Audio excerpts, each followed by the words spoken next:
E aí, pessoal, tudo bem com vocês? Hoje eu vou contar a história de Rivalino Mafra da Silva.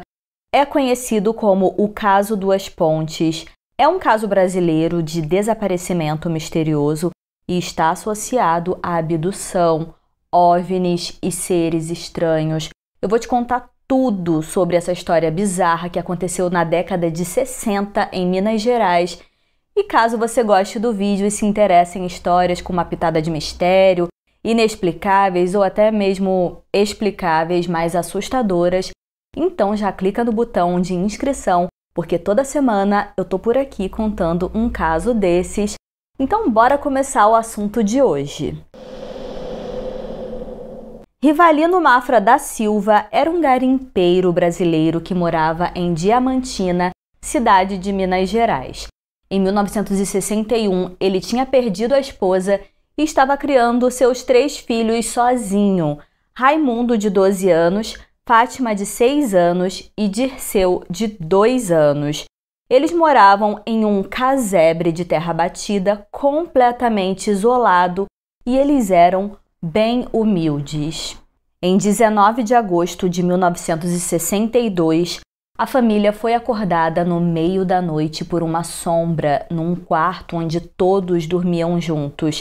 Segundo Raimundo, a sombra era metade do tamanho de um homem e não tinha a forma de ser humano. Parecia alguém engatinhando e tinha uma cabeça pontuda. A sombra se movia silenciosamente olhando para eles através da sala e ela foi deixando a casa. Depois que a sombra saiu, eles ouviram vozes meio emboladas e passos fora da casa. Uma das vozes disse: "Parece ser Rivalino."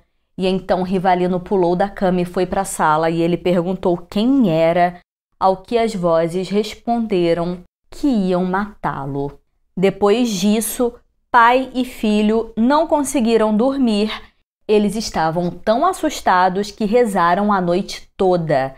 Pela manhã, Rivalino foi buscar o cavalo do pai quando viu 2 pequenos objetos parecidos com bolas pairando no ar perto do barraco da família.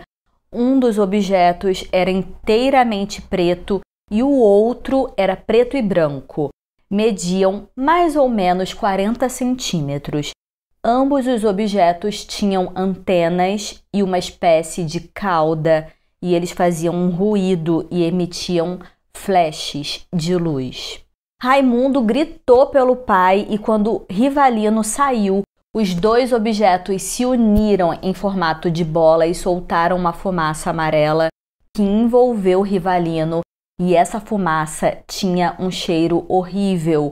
Em questão de segundos, tanto Rivalino quanto os objetos estranhos voadores sumiram. Raimundo procurou o pai, mas não conseguiu encontrá-lo. Ele correu para a delegacia local e relatou o que aconteceu. Quando a polícia vasculhou o barraco, encontrou gotas de sangue humano, mas não puderam determinar se eram de Rivalino. Estamos falando de anos 60 e ainda por cima o lugar era meio precário. É claro que as autoridades não acreditaram na mirabolante história de Raimundo, que, lembrando aqui, tinha 12 anos de idade, mas uma coisa eles não podiam negar: a impressionante coerência e convicção daquele menino. Porém, a história de um objeto voador que joga uma fumaça e captura um homem não podia ser aceita. Então a polícia começou a suspeitar que Raimundo havia matado seu pai, ou talvez estivesse encobrindo um crime. No local onde Rivalino sumiu, um chão de terra batida, parecia que realmente havia acontecido um redemoinho de até 5 metros de distância. As buscas começaram com cães farejadores. A polícia também procurou por aves que geralmente comem carniça, mas nenhuma sobrevoou a região. Eles levaram o menino até um psiquiatra chamado João Antunes de Oliveira e ele analisou o estado mental de Raimundo e chegou à conclusão que ele era perfeitamente são e estava falando a verdade. Para o psiquiatra, o menino aparentava realmente acreditar que viu um objeto estranho sequestrar seu pai. Depois ele passou por mais testes psicológicos no juizado de menores, onde ele ficou internado, e todos os testes estavam normais. Não satisfeitos, a polícia tentou fazer o garoto se contradizer. Eles pegaram um homem qualquer, vivo, e cobriram com um lençol, daí falaram: "Aqui, seu moleque mentiroso, achamos seu pai. E agora, o que você tem a dizer? Ele foi abduzido?" E o Raimundo continuou falando que sim, que se era mesmo seu pai ali, então o objeto voador tinha devolvido ele. Ele insistia na mesma história, mas muitos acreditavam que Rivalino havia na verdade fugido e abandonado os filhos porque não queria criar eles sozinho. Outros falaram que na verdade Rivalino havia sido assassinado e que as sombras e as vozes dos seres extraterrestres eram, na verdade, de um assassino que o menino estava tendo uma alucinação por causa do choque de perder o pai. O relato de Raimundo foi muito descredibilizado porque ele era um menino que morava num fim de mundo, sem instrução alguma, tímido, não sabia ler e nem escrever, não sabia sequer ver as horas, ele era franzino e desnutrido. O relato dele foi ouvido por médicos, jornalistas, policiais, delegados, juiz e até sacerdotes. E ele relatou a mesma história várias e várias vezes e nada nunca foi mudado. Ele sempre esteve muito certo do que viu. 5 dias após o desaparecimento do pai, Raimundo concedeu uma entrevista à imprensa. Essa história saiu no jornal Diário de Minas e também no Tribuna da Imprensa, no Rio de Janeiro, no dia 29 de agosto de 1962. A mídia inglesa também publicou um artigo em setembro do mesmo ano com o título "Homem sequestrado por globos". Muitos outros artigos e livros já cobriram o desaparecimento de Rivalino Mafra da Silva. Depois surgiram alguns depoimentos de colegas de Rivalino de que, um pouco antes do desaparecimento dele, seus colegas de trabalho disseram ter visto 2 seres de 3 metros de altura enquanto passavam por sua casa. Os estranhos estavam cavando um buraco e, quando perceberam que estavam sendo vistos, correram para os arbustos. Um OVNI vermelho então saiu de trás dos arbustos e decolou pelo céu. Alguns moradores contaram que, na semana anterior ao sumiço misterioso de Rivalino, 2 bolas de fogo foram vistas voando em círculos sobre a cidade de Duas Pontes. E, como se não bastasse, essa história só fica mais enigmática quando, 6 meses depois, um grupo de caçadores encontrou ossos perto da casa de Rivalino em um local de difícil acesso. Havia um cinto com os restos mortais que parecia um cinto que Rivalino usava, e esses ossos foram justamente encontrados perto da casa dele, o que é estranho porque tinha sido feita uma busca detalhada por ele e nada foi encontrado, e os ossos estavam perfeitamente limpos, o que não acontece em apenas 6 meses. Leva de 9 a 12 meses para um corpo virar esqueleto. Mas, mesmo assim, na época julgaram que o corpo era de Rivalino. Nunca foi feito um exame, naquela época nem tinha identificação de ossada. O DNA começou no final da década de 80, quase 90, isso nos Estados Unidos.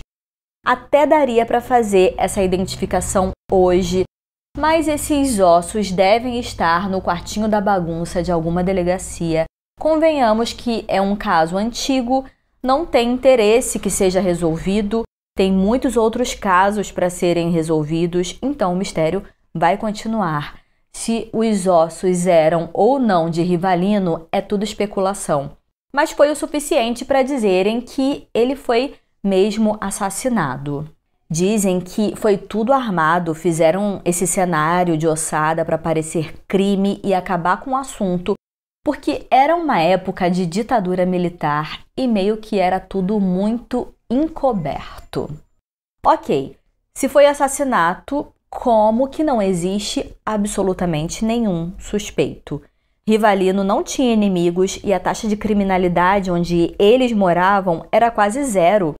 O sujeito mais perigoso da região era um ladrão de galinhas e olhe lá. Para alguns especialistas ligados à ufologia, existem, ainda que raros, relatos de OVNIs pequenos, assim como Raimundo falou, de aproximadamente 40 centímetros.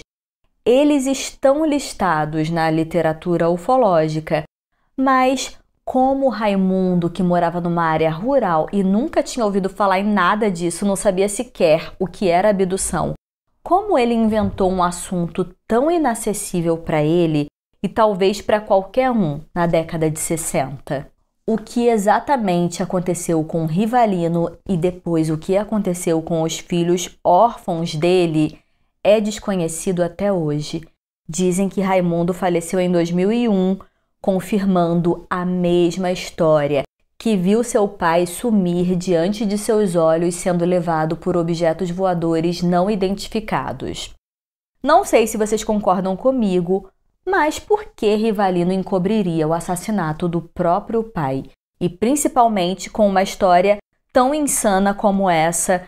Quando a pessoa vai mentir, ela procura uma história mais convincente, não uma história mirabolante como essa.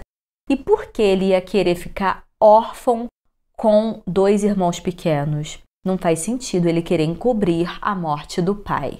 E você? É do time que acredita que foi um crime ou uma abdução? Você acredita no relato de Raimundo? Comenta aqui o que vocês acham desse caso, se vocês já conheciam. Se gostou, deixe um like, se inscreva no canal. Muito obrigada a todos os inscritos. Eu amo gravar esses vídeos e eu espero de coração que vocês estejam gostando. No mais, eu vou ficando por aqui. Muito obrigada pela companhia de hoje e nos vemos no próximo vídeo. Tchau, tchau!